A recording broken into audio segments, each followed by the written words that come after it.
Welcome back to Travels with Alicia. In this episode, I'm going to assume that you've listened to the prior episode and have decided to visit Charleston or Savannah. Or both.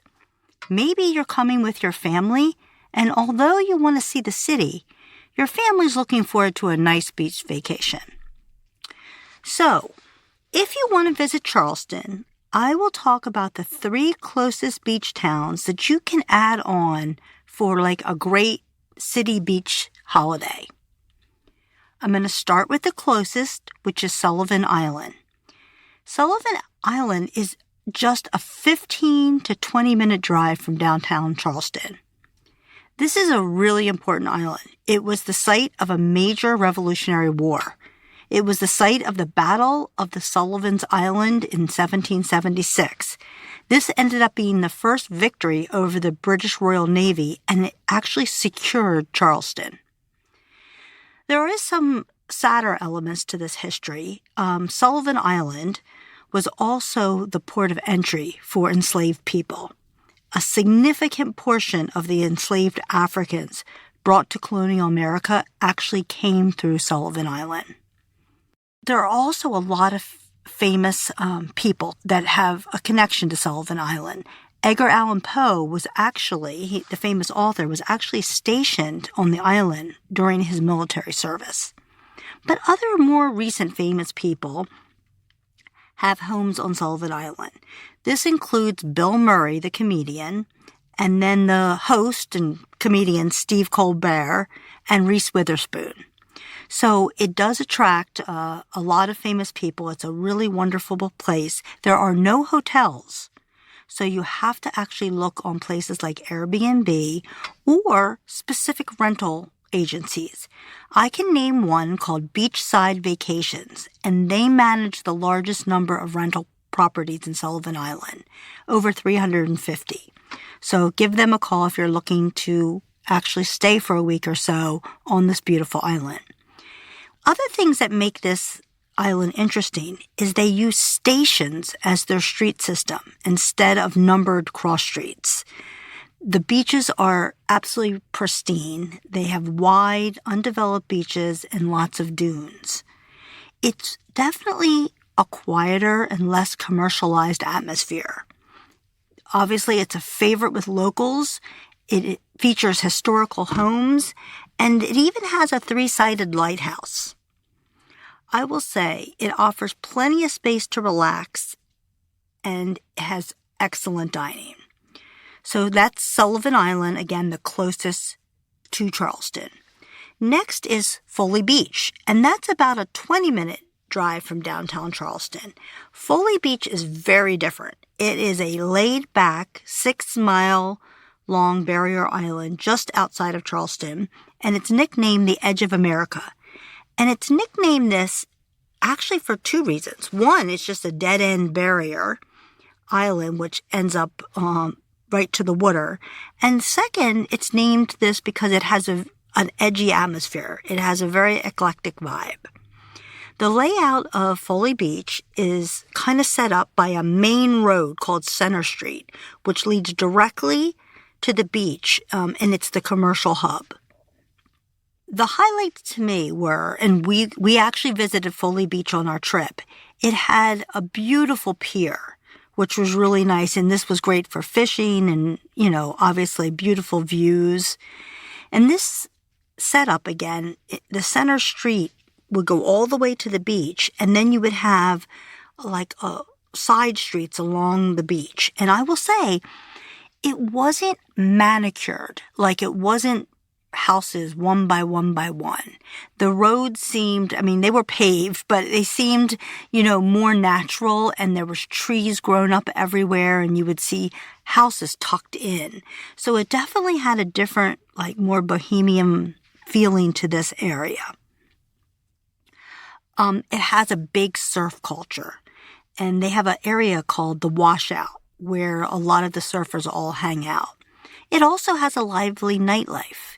While it's laid back, it does have a lot of live music and rooftop lounges.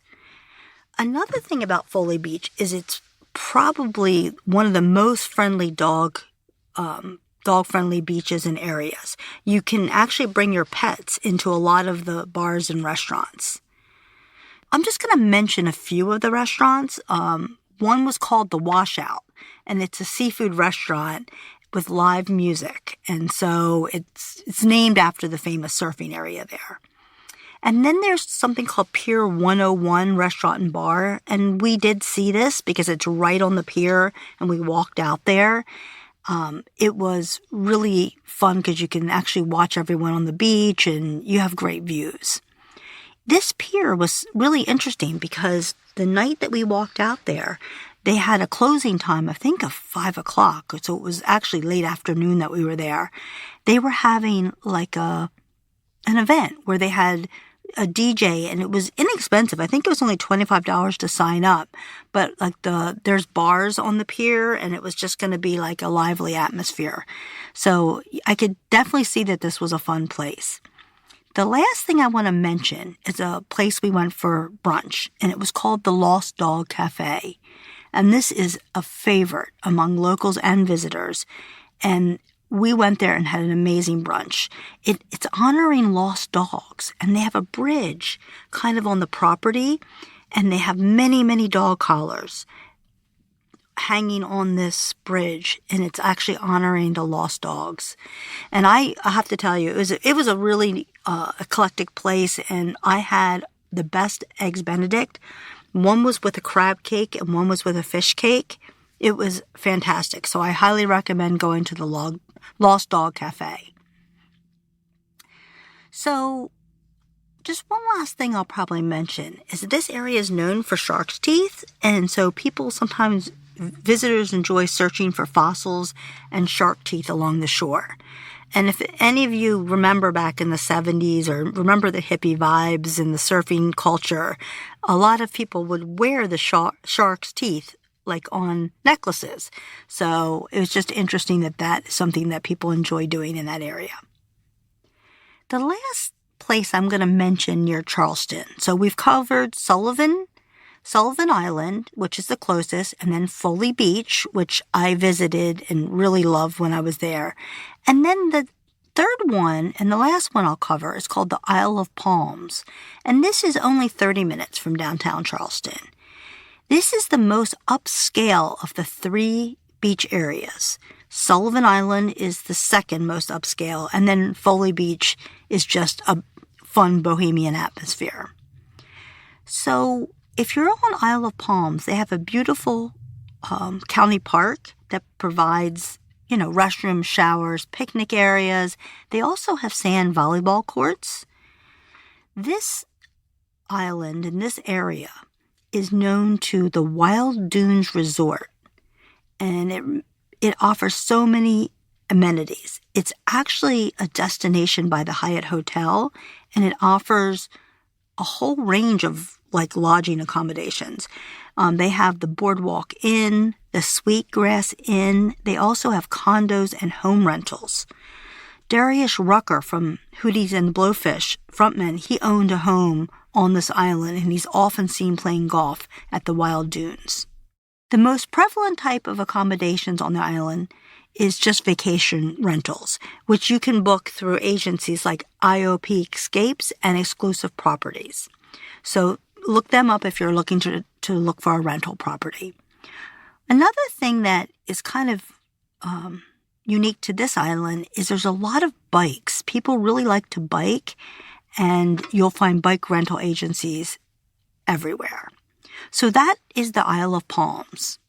I hope you enjoyed the quick summary of the 3 closest beach communities near Charleston. Our group, again, visited Foley Beach, and we just loved it. I always do research before planning my trips, and then I do more research when I return and I'm working on the podcast. This always makes me want to return and do all the things that I missed. So I didn't realize how easy it would be to have seen all of these beach areas, even if it was just for a drive-through and dinner. So that is something I'm looking forward to next time I go down, to make sure I hit all 3 of these beach areas. So now let's talk about the beaches near Savannah, Georgia. We stayed in an amazing 3-bedroom Airbnb when we were in Savannah, and it was right between Savannah and TB Island. TB Island is a wonderful, relaxed beach destination. This coastal Georgia beach town is known for its beautiful, expansive beaches, natural habitats like they have salt marshes, and historic sites like the TB Lighthouse. Also, many movies have been filmed here, including Baywatch, The Menu, and even Cobra Kai filmed some episodes here. It has gorgeous landscape, and it really attracts a lot of celebrities. So Sandra Bullock had a house here for many years, and she just recently sold it. Also, John Mellencamp has a house. You may have heard of Paula Deen. She's a celebrity chef. She owns vacation rental properties here. One of them's called Y'all Come In, and that is available for the public to rent. Also, Mary Kay Andrews, who is a famous best-selling author, owns 2 vacation rental properties here, one called The Breeze Inn and one called Ebb Tide. Again, both of them are for rent. The island has a laid-back vibe with large, expansive beach, and there are activities like kayaking around and fishing and nature trails. It can get really crowded during some periods. There's an annual spring break orange crush, and we're not talking about the drink Orange Crush. This refers to the Savannah State University, and they have a huge event here, so make sure you check and you don't end up there at the same time that's going on. TB Island also has a wonderful pier. At the end of this pier, it's set up for fishing, and we saw a lot of people with wristbands, so they must be required to be able to fish. It was a lively atmosphere. People were playing music, and it was a great mix of young and old and families. One comment I want to mention is that we actually, if we move on to some food discussion right now, one time we've been seeing pimento cheese dip all over the South, and it was actually in TB Island that we finally got to try it. It was good, not my absolute favorite. It's more of a comfort food. It's a savory spread made from a base of cheese, mayonnaise, and pimentos. We had it as a hot dip with crackers, but we saw that you could get it cold with celery, and sometimes they even spread it on sandwiches. So that was just, I don't know, that was kind of random, but that was just one of the things that reminded me what we did on TB Island. But I will call out 2 restaurants, the Crab Shack, which was great for casual seafood and crabs, and the Breakfast Club. That's a TB institution. Get there early because it is mobbed. So what I wanted to do was to talk about the beach towns that are close to Savannah, but other than TB Island, there was not anywhere close. And TB is about, I would say, 30 minutes from downtown Savannah. The next closest is actually Hilton Head Island. And this is not just a small local beach town. This is a major destination. It's about 45 minutes away from Savannah. It's actually just over the border in South Carolina. I will say just a few words. Hilton Head is a premier resort destination. It is about 12 miles of sandy beaches. It has barrier island features. They have forests, grassy dunes, salt marshes. But what it's really known for is golf. Hilton Head is like a world-class golf destination. They have over 20 golf courses, including the most famous Harbortown Golf Links, and this is at the Sea Pines Resort. Here is where they hold the PGA Tour's annual tournament. So it's just something to mention. The other thing I'll mention about Hilton Head is there's a lot of the Gullah culture. The island is one of the sea islands where this culture developed. After the Civil War, the formerly enslaved people founded a town, their first self-governed town, Freedmen's Town in the United States. And visitors can experience the Gullah culture through food, art, and tours. So here we were talking about Savannah. We talked about TB Island, and again, Hilton Head, which is really in South Carolina, is the next closest. I can mention there are 2 other areas actually in Georgia, but they're about an hour and a half. So I don't know that they would make a good, easy, city beach vacation. That's Jekyll Island and St. Simon Island. So I at least want to call them out. But I guess in summary, as I'm thinking through both Savannah and Georgia, in the last episode, I talked about if I had to choose one city that I preferred Savannah, and that was only slightly over Charleston. Both were fantastic.